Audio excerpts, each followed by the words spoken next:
Bismillahirrahmanirrahim. Assalamualaikum warahmatullahi wabarakatuh.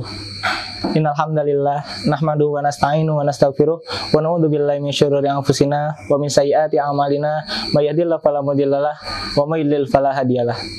Asyhadu an la ilaha illallah wa asyhadu anna Muhammadan abduhu wa rasuluh, amma ba'd. Alhamdulillah, setelah menahan beratnya rindu, setelah melewati panjangnya waktu, kita bisa dipertemukan kembali dengan bulan yang penuh berkah ini, bulan yang sama-sama kita tunggu, bulan yang didamba-dambakan sejak dulu, yaitu bulan Ramadan, bulan penuh berkah serta ampunan. Insya Allah pada kesempatan kali ini, kita akan membahas sedikit halnya tentang bahaya induk kejahatan, tentang satu hal yang menjadi induk daripada kejahatan-kejahatan yang lain yang akan mengikuti setelah kita melakukan hal tersebut. Takwa kepada Allah Subhanahu wa Ta'ala, yaitu melaksanakan segala perintahnya dan menjauhi segala larangannya. Di antara hal-hal yang telah dilarang oleh Allah Subhanahu wa Ta'ala, ada satu hal yang mana ini akan menjadi induk daripada segala kejahatan yang akan mengikutinya. Apa itu? Itu adalah khamr. Dalam sabda Rasulullah Shallallahu Alaihi Wasallam, An Ibni Umar, anna Rasulullah Shallallahu Alaihi Wasallam qala kullu muskirin khamrun wa kullu khamrun haramun, rawahul Muslim.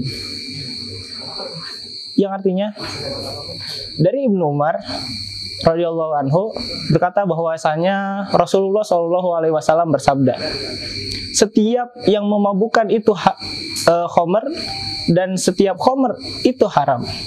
Hadis riwayat Muslim. Di sini sudah menyatakan bahwa khamr adalah hal yang dilarang, khamr adalah sesuatu yang haram. Dikisahkan pada sebuah kisah, ada seorang lelaki yang ia ditawari 3 dosa untuk ia lakukan. Jika ia tidak melakukannya, maka ia akan dibunuh. Jika ia melakukan salah satunya, maka ia akan selamat. Lelaki tersebut ketakutan dan ia ditawari 3 dosa yang harus ia lakukan. Yang pertama yaitu berzina, yang kedua membunuh, dan yang ketiga yaitu meminum khamr. Lalu lelaki tersebut berpikir, ketika ia memilih untuk berzina, ia telah merusak kehormatan hamba Allah. Ketika ia memilih untuk membunuh orang, ia akan mendapatkan ancaman yang begitu berat di akhirat. Dan setelah ia pikir dengan matang, ia berpikir bahwa meminum khamr adalah salah satu pilihan. Ia berpikir bahwa meminum khamr adalah sebuah perkara yang ringan. Maka akhirnya ia meminum khamr tersebut. Setelah ia meneguk khamr yang ditawarinya, hilang akalnya, tumbuh nafsunya. Hilang akalnya, tumbuh nafsunya, lalu ia melihat seorang perempuan. Tak enggan ia memperkosa perempuan tersebut, dan ia telah jatuh ke dalam zina. Setelah ia berzina, ketika ia berzina ada orang yang melihatnya, lalu ia tidak terima. Ia membunuh orang yang melihat ketika ia sedang berzina. Lalu orang yang tadinya hanya meminum khamr, ia telah jatuh ke dalam perzinahan, ia telah jatuh ke dalam pembunuhan. 2 dosa sekaligus yang ia dapatkan, yang ia lakukan ketika setelah meminum khamr tersebut. Dan kedua hal yang ia lakukan setelah meminum khamr tersebut telah dijelaskan dalam Al-Quran surat Al-Furqan ayat 68. A'udzubillahi minasyaitonir rajim.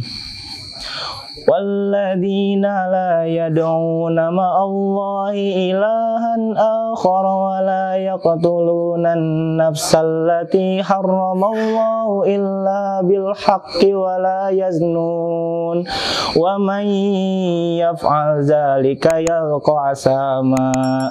Dan orang-orang yang tidak menyekutukan Allah dengan sesembahan lain dan tidak membunuh orang yang diharamkan oleh Allah kecuali dengan alasan yang benar, dan tidak berzina, dan barang siapa yang melakukan demikian itu, niscaya ia akan mendapat hukuman yang berat.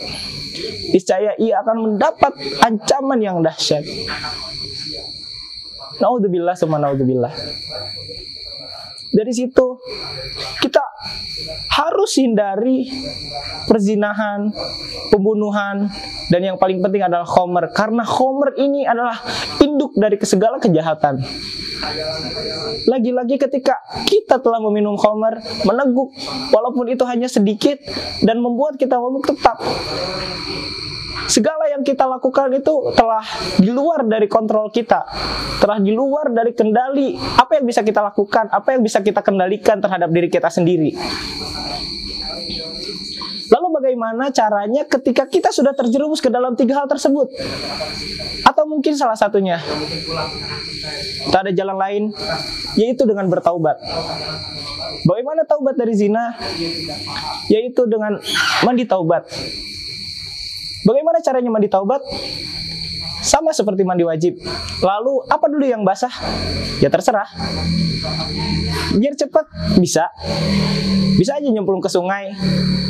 Tapi kalau misalkan itu yang kita pilih, bukan cuma dosanya yang hilang, tapi kita juga ikut hilang. Lalu bagaimana dengan orang yang terus-menerus melakukan perbuatan-perbuatan dosa sehingga ia merasa bahwa akulah bukan hamba Allah lagi, aku bukan hamba Allah yang pantas untuk meminta kepada Allah Subhanahu wa taala. Allah telah jelaskan dalam surat Az-Zumar ayat 53 bahwasanya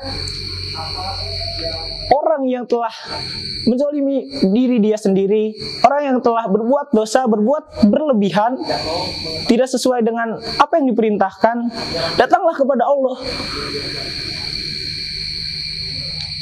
Permintaan-permintaan yang kita berikan kepada Allah itu tidak akan Allah tolak. Allah akan menerima dengan lapang dada. Allah akan senang ketika ia diminta oleh hambanya.